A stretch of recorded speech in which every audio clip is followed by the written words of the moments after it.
গুলি করে করে লাশ নামানো লাগছে স্যার, কিন্তু গুলি করলে মরে একটা, আহত হয় একটাই যায় স্যার, বাকি যায় না।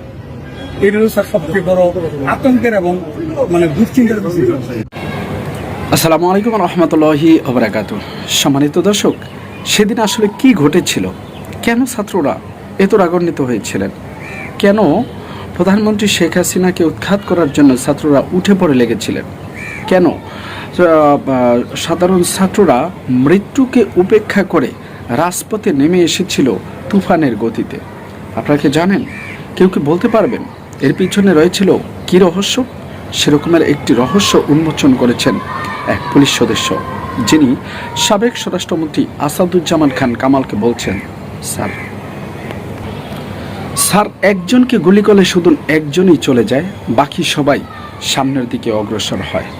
দর্শক, বলছিলাম প্রধানমন্ত্রীর দেশ থেকে ফিরে যাওয়ার পূর্বের যেই ইতিহাস কি ঘটেছিল ছাত্রদের সাথে, আজকে হয়তো বা আমরা যেই স্বাধীন বলে অনেকেই আনন্দ উল্লাস করছি, কিন্তু সেই স্বাধীনতার পিছনে ছাত্রদের কত বড় ত্যাগ রয়েছে সেটি আজকের ভিডিওতে আপনারা ইন্ট্রো দেখেই হয়তোবা বুঝে গিয়েছেন, যেখানে একজন পুলিশ প্রকাশ্যে আসাদুজ্জামান খান কামালকে ভিডিও দেখিয়ে বলছেন, যাকে গুলি করা হয়, যে মারা যায় শুধু সেই মাত্র চলে যায়, আর সবাই থেকে যায় এবং সামনের দিকে অগ্রসর হয়।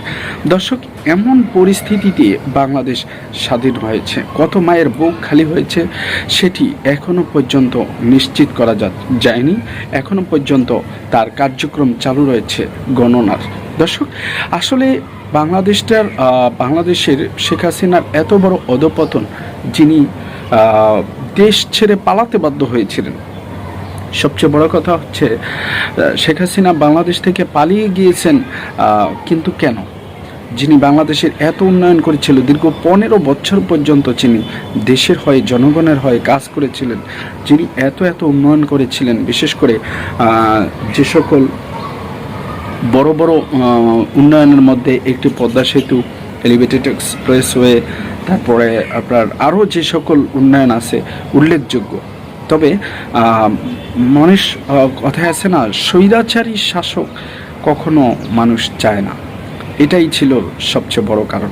তবে তার এই স্বৈরাচারিতা মানে কতটা বেশি ছিল, বেশি মাত্রায় ছিল, সেটি বিস্তারিত অন্য একদিন ভিডিওতে আলোচনা করব, তথ্য প্রমাণ সহ আপনাদের সামনে উপস্থাপন করার চেষ্টা করব। তবে আজকে আপনাদেরকে শুধুমাত্র এতটুকু বলে রাখতে চাই যে বর্তমানে প্রধানমন্ত্রী শেখ হাসিনা তার নেতাকর্মীদেরকে কি নির্দেশ দিয়েছেন, এবং 15ই আগস্টে যে জাতীয় শোক দিবস, সেটিকে যারা সরকার গঠন করেছেন, অন্তর্বর্তীকালীন সরকার, তারা পালন করার জন্য মানে যতটুকু শোনা যায় যে নিষেধ করেছেন।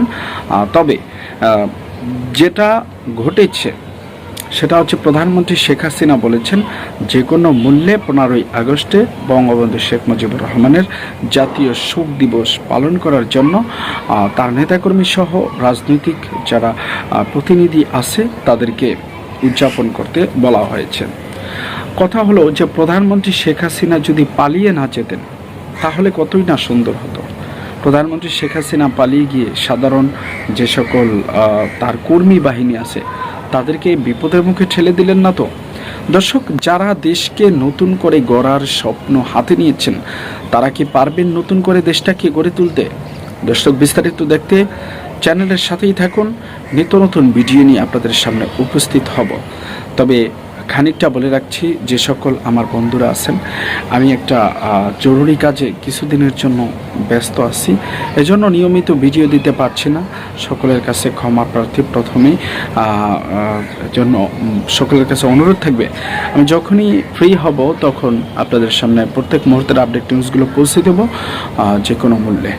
তো দর্শক, আজকের মতো এখানে বিদায় নিচ্ছি, দেখা হবে অন্য কোনো ভিডিওতে। ততক্ষণ পর্যন্ত ভালো থাকুন, সুস্থ থাকুন। আসসালামু আলাইকুম ওয়া রাহমাতুল্লাহি ওয়া বারাকাতুহু।